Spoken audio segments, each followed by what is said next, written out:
How to allow people you follow to see that you viewed their posts on TikTok. Today guys, I will show you how to do this. Just watch this video until the end. Make sure that you subscribe and you like this video. So let's start. First you will just go to TikTok and open it. After this, when TikTok is open, you will just go here to profile, open your profile, then go to this three line, then on this three line go to settings and privacy, and then on settings and privacy go to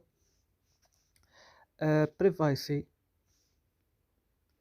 and then you will go down to post views, and then you will turn on this option like this, and that's it will work with you.